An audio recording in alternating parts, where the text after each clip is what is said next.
नमस्कार, मी गजानन अंधरे। आज महागाईच्या संदर्भात बातमी। साखर कडू झाली आहे, तेलाचा तडगा महागला, गोरगरिबांच्या ताटात फक्त मिठांचा खडा। राष्ट्रवादीचे कार्याध्यक्ष डॉक्टर रावणकर मैदानात। सणासुदीचे दिवस तोंडावर आले असताना सर्वसामान्यांच्या स्वयंपाकघरात महागाईचा आरडोप उसळला आहे। साखरचे भाव 55 रुपयावरून थेट 78 रुपयापर्यंत पोहोचले आहे। खाद्यतेल 180वर टप्पा गाठल्याने गोरगरिबांचे जगणे मुश्किल झाले आहे।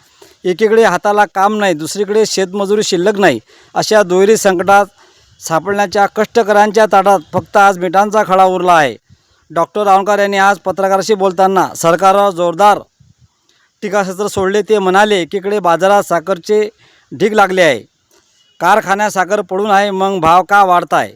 तेलांच्या नावाखाली सामान्य माणसाला लुटण्याचा हा धंदा झाला आहे। आज गावागावात मजूर उपाशी आहे, बाजारात गेल्यावर साखर तेलाला हात लावता येत नाही। ही कसली दिवाळी व हा कसला पोळा? हा प्रश्न फक्त महागाईचा नाही तर जगण्याचा आहे, असे म्हणत डॉक्टर रावणकर यांनी या विरोधात रस्त्यावर उतरण्याचा पवित्र हाती घेतला आहे। Maybhumi न्यूजचा ground report.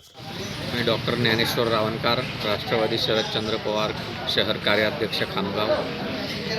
आज रोजी वाढत्या महागाईमुळे आज साखरेचे भाव ऐन सणासुदीच्या पार्श्वभूमीवर भयानक गगन चुंबले आहे।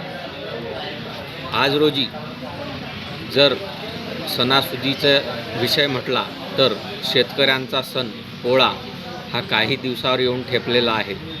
बहीण भावाचा सण रक्षाबंधन हा लवकरच येणार आहे। असे बरेचसे सण आज रोजी आपल्या जनसामान्यांचे साखरेचे भाव वाढल्यामुळे कंबरडे तोडणार आहे। याला नेमकं जबाबदार कोण? आज रोजी साखर, पेट्रोल, त्यानंतर असे बरेचसे जीवनावश्यक वस्तू ज्या की गोरगरिबांच्या घरामध्ये अत्यावश्यक आहे, ज्याच्याशिवाय त्यांची चूल पेटत नाही, परंतु आज रोजी ही गरजू उपयोगी वस्तू आज यांचे भयानक भाव भडकले आहेत। निवडून येताना हे लोक सांगतात, आम्ही गरजेआवश्यक जीवनावश्यक ज्या वस्तू आहेत त्याचे दर कमी करू, परंतु निवडून आल्यानंतर हे स्वतः या विषयांवर गप्प मूग गिळून बसतात।